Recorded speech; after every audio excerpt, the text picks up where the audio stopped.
Good morning to you all. I'm happy to be here and participate, and thank you all for attending.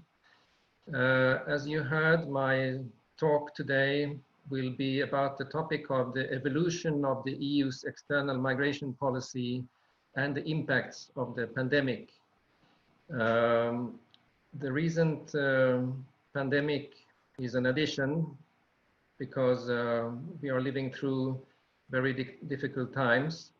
But the first part of my presentation is, as you heard, based on a policy brief that has been published online. I did that policy brief as a private research consultant while I was on leave from Delmi. So what I say now doesn't necessarily represent the views of Delmi. Let me start by saying that I will first talk about the EU external cooperation on migration. This has revolved around the global approach to migration, the framework in place for the European Union external relations in migration. This was introduced in 2005 and extended with an additional focus also on mobility in 2011. Later, the Migration Partnership Framework under the European Agenda on Migration was put in place in 2016. And what has been referred to as migration dialogues have been used as a key channel in finding common ground with third countries in the area of migration and asylum. The EU has expected to establish effectiveness, shared responsibilities, and mutual interests in the implementation of EU external cooperation. As these objectives have not been fully met, the EU should now probably explore how partner countries' interests can be better accommodated within this cooperation framework. So my main question for today's talk about external migration policy is how have the EU migration dialogues evolved, and what have been their importance and effectiveness in external migration cooperation? Starting then with the global approach to migration, this was motivated by a migration crisis at the Spanish enclaves of Ceuta and Melilla in Morocco in September 2005, when hundreds of African migrants stormed the barbed wire fences that constituted EU external borders. It also emerged as a response to the difficulties to put effective pressure on third countries regarding readmission and returns through a purely security-oriented approach. So it was seen as necessary to put migration within a broader context, also including migration and development and opportunities for legal migration, which is of interest to many partner countries to the EU. The relationships between the EU and third countries, which developed within this GAM framework, have been characterized by what we can call asymmetrical interdependence, where the EU side is the more powerful. Nevertheless, the EU cannot force partner countries to act fully as it wishes. For example, in terms of readmission or third country citizens. Neither can it offer all that partner countries might wish for in exchange of cooperation. The EU is, in this sense, restrained as an actor and needs to think creatively in its relations with third country partners.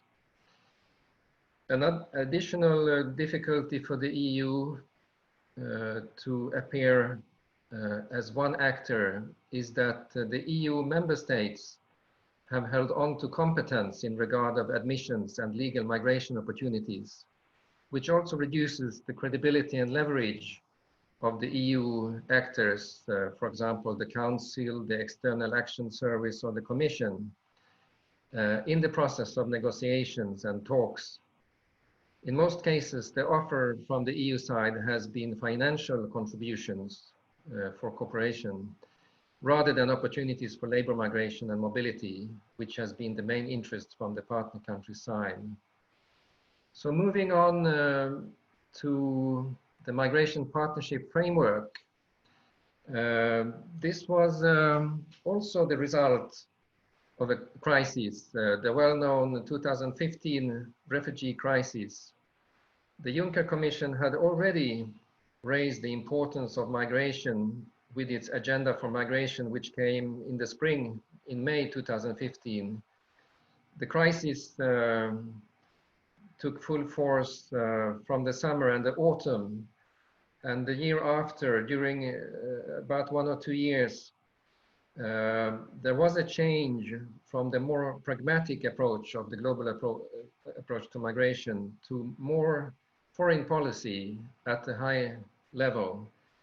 So high-level EU leaders such as Merkel, Macron, Juncker, and Tusk went to partner countries to put more pressure on them, raising the stakes by both demanding more and offering more to the partners. So now we are all waiting with excitement on the new Commission's migration policy framework, which has been announced to be called a new Migration Pact. The new European Commission President, Ursula von der Leyen, has outlined a general vision for reforming the EU's approach to migration and asylum. She pledged to deliver a new pact which would break the deadlock between member states on long-awaited reforms, striking a more equitable balance between solidarity and responsibility. At the top of her list of priorities was strengthening the EU's external borders and reforming the Dublin regulation. The vision also called for increased solidarity and burden sharing with the states where most asylum seekers and migrants first arrive. This should be combined with A, stronger partnerships with third countries, B, more pathways for legal migration and refugee resettlement, C, a sustainable approach to search and rescue in the Mediterranean to save lives, and D, clear rules for returning people who do not qualify for asylum to their home countries. And a strong majority of member states seem to support using all possible means, conditionality of various types, for example, with visas, development aid and trade, etc., to secure cooperation with third countries. And the new Commissioner for Home Affairs, Ylva Johansson, who is a Swedish citizen, is expected to present the pact before the end of June, anytime soon. But we know that there are current difficulties to find compromises. So some experts expect that the new pact will be a watered-down compromise in terms of responsibility sharing. But what Ylva Johansson has declared already, after having talked to the member states, is that much more attention will be placed on effective returns. So return policy will be a key issue in the future. So what are the themes generally for the EU in its external migration dialogues? Well, the themes that you see in the slide is a combination of self-interest on part of the EU and efforts to build trust and serve as a basis for effective cooperation on controlling migration to the EU. The themes have covered the fight against irregular migration, integrated border management, readmissions and visa policies, trafficking and smuggling in human beings, asylum policies and migrant rights, labor migration and integration, as well as the links between migration and development. After a couple of years of work, let's say 20 years of progress, there has been a lot of evolution in terms of cooperation, for example, with visa liberalization linked to readmission agreements, implementation of the integrated border management concept, closer engagement of Frontex in external cooperation, improved document security through biometrics, and overall improved data exchange. But still, some partner countries would like to see more emphasis on their own specific interests and needs, such as access to more legal migration opportunities or the links between migration and development. So now I would like to briefly go through a couple of the key migration dialogue processes that might be of interest to you, starting with the Budapest Process, which has been going on since 1991. And this was the time when East-West migration was on the agenda, top of the agenda, because of the fall of the Berlin Wall and the disintegration of the Soviet Union. Since then, there have been 6 ministerial meetings and numerous meetings at the senior officials level, as well as technical experts meetings. For a long time, activities within this dialogue process focused on irregular migration, visa policies, and asylum in Eastern and Central European transit countries. But the Budapest process also helped candidate countries for EU membership to prepare and also to build up their capacity for migration management.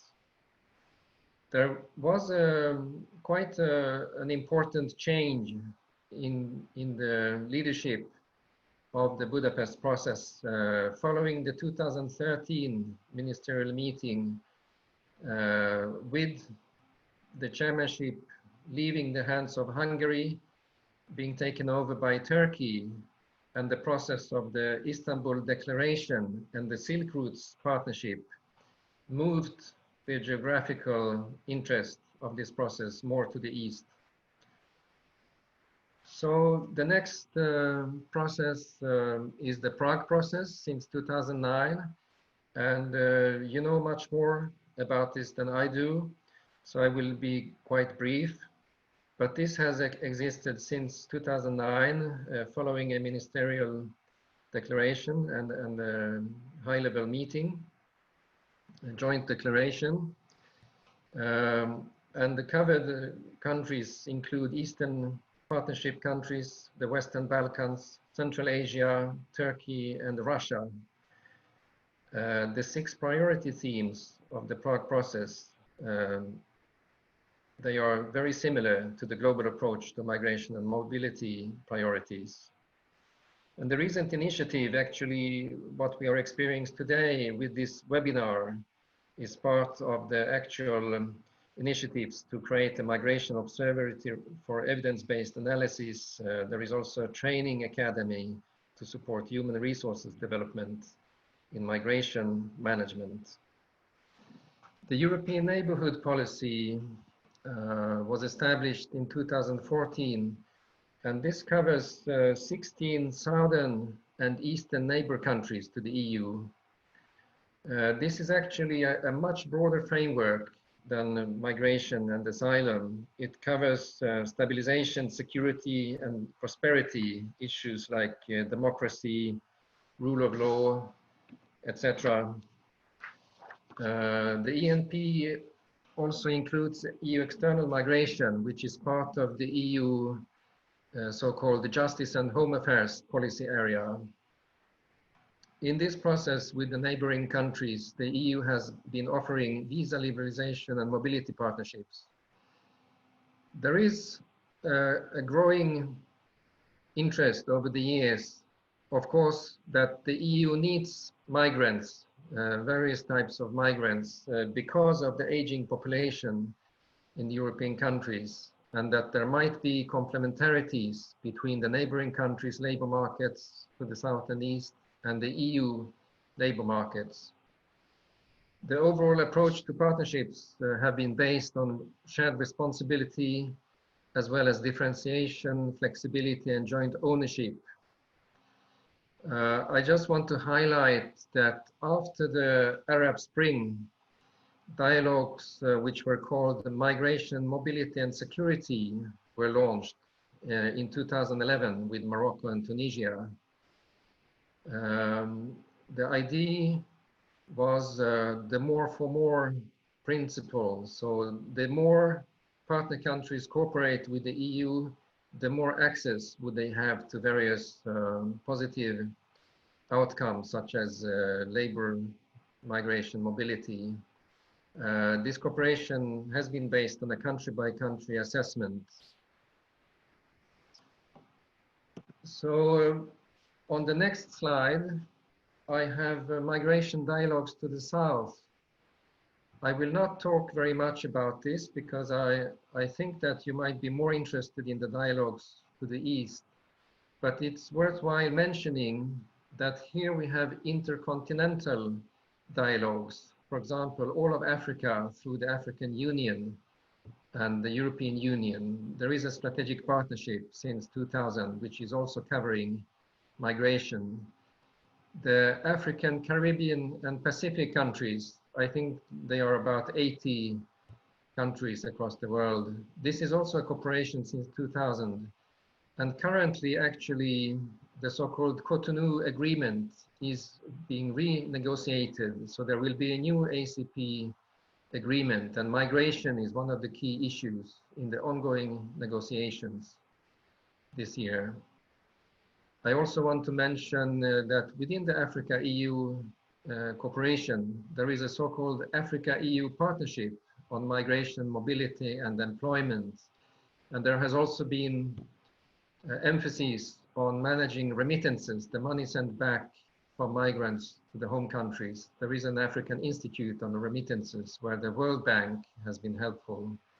And then we have the interregional processes. The Rabat process is the biggest one. The Khartoum process is more recent and more focused on a narrow scope of issues, such as irregular migration. So I now want to turn to mobility partnerships, which are quite interesting because they include a group of member states. They are not legally binding. The mobility partnerships have the status of political declarations. So on the one side, you might have, for example, between 10 and 15 EU member states who join on a voluntary basis. On the other side, you have the partner countries listed here. Cape Verde and Moldova were the first two countries. Then we moved on to Georgia, Armenia, Azerbaijan to the east, Morocco, Tunisia, Jordan to the south, and then Belarus in 2016. Also here, we can say it's a kind of a dialogue, but it's a little bit uneven because on the one side you have many EU member states, on the other side you might have quite a small country, and it's very much project-based. Offers come from the participant EU member states, but also the EU, as well as the partner countries. And there is an inbuilt conditionality. The original idea of the mobility partnerships were based on a communication in 2007, which also came with another communication on circular migration. So the idea was also, if the partner countries cooperate, they could be offered circular migration, which is a kind of temporary migration opportunities. The ICMPD is also facilitating this cooperation through a mobility partnership facility. So let me now turn to funding instruments, which are important, and will also show you how cooperation has increased and intensified over the decades since 2000, and also in the 90s we had some cooperation. The thematic program on migration and asylum was the first funding instrument for 7 years between 2007 and 2013.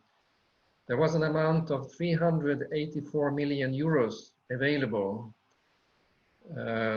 Some of it, almost a third, went to cooperation projects on irregular migration.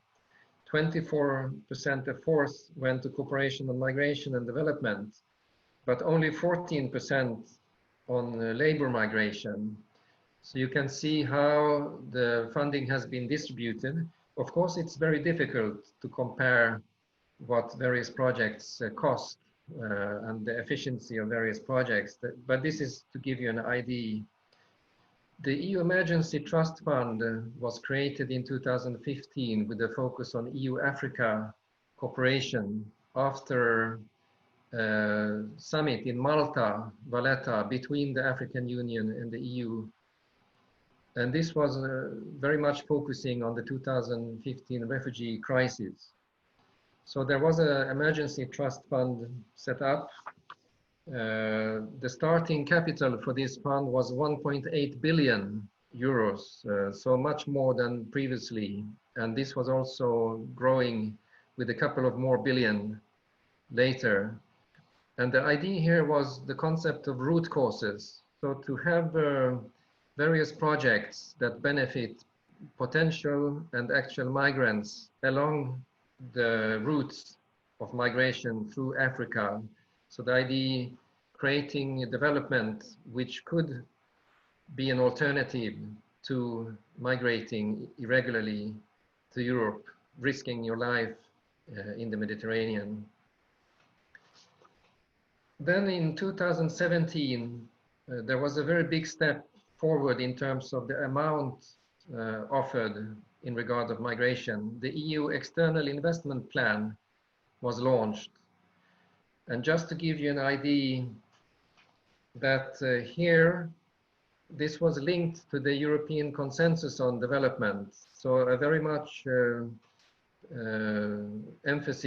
strong emphasis on migration and development.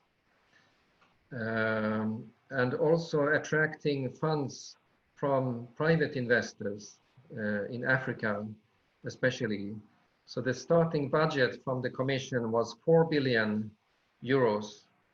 And the plan is that member states and private investors will add, so the total amount will be 44 billion, which is a sizable amount for root causes on irregular migration, but also linked to the Sustainable Development Goals and development cooperation.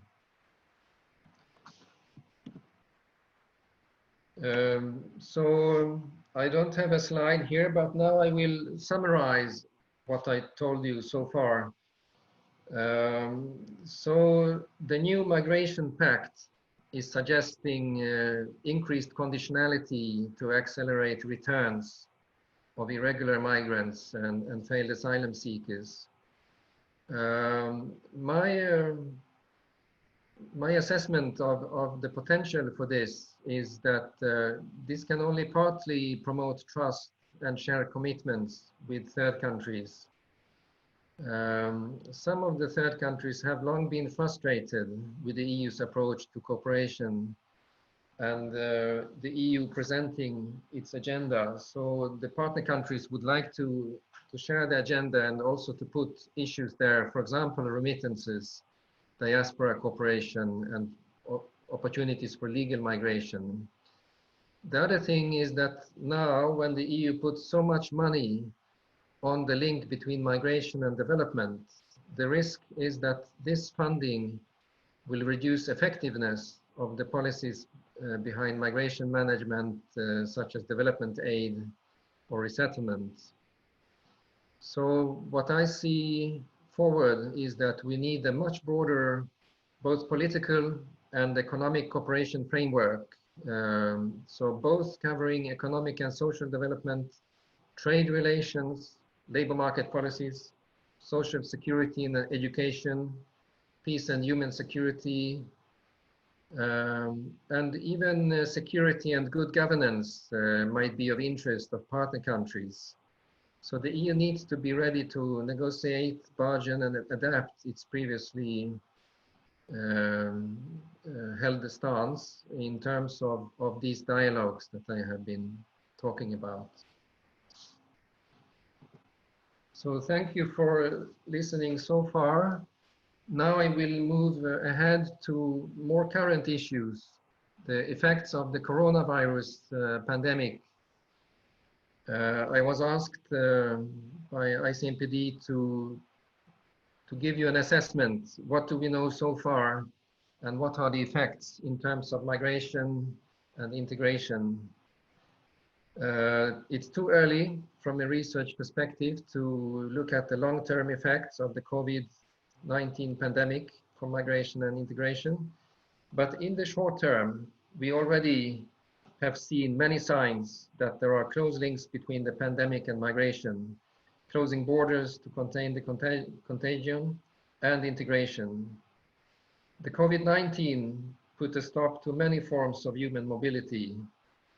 Basically, all countries around the world imposed restrictions on incoming migrants, business people and visitors alike, many also preventing nationals and long-term residents from returning. Most flights were grounded. The whole migration system, from visa processing to refugee resettlement and returns, was put on hold in most countries. Meanwhile, governments used migration management tools, such as border closures, travel restrictions, and bars on asylum to keep COVID-19 from entering their countries, and later also to restrict mobility in order to contain the spread. It was quite soon clear that migrants were among the most vulnerable in relation to the pandemic. Travel bans, closed borders, and living conditions in camps all amplified the risks to migrants. Migrants living in camps or poorer neighborhoods, for example, in and around Europe, risked infection due to their proximity to highly affected countries and their often cramped living conditions in combination with already limited healthcare services. Social distancing was very difficult to practice. In fact, IOM and UNHCR temporarily suspended refugee resettlement due to the mobility restrictions imposed by governments. As governments are now opening up, we need to await data and research to explore the possible long-term and more structural effects on migration and integration from the pandemic.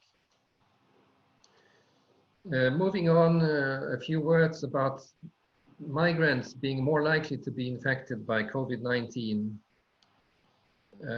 As I mentioned, the pandemic aggravated the existing vulnerabilities of refugees and migrants. Social distancing was very difficult to keep to.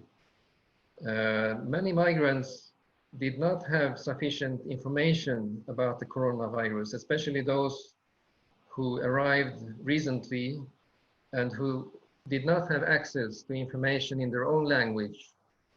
But governments soon tried to ensure that everyone has necessary information about health guidelines and COVID-19 related measures. Health and personal care workers, including many migrants, have been on the front lines of the pandemic. In some countries, many doctors, nurses, and caretakers are immigrants or with migrant background. They have thus been directly exposed to patients and clients infected by COVID-19. Of the 10 million economically active EU free movers in 2018, about 1 million worked in the health and social care sector. In Germany, for example, up to 300,000 Eastern Europeans have been working in the home care sector.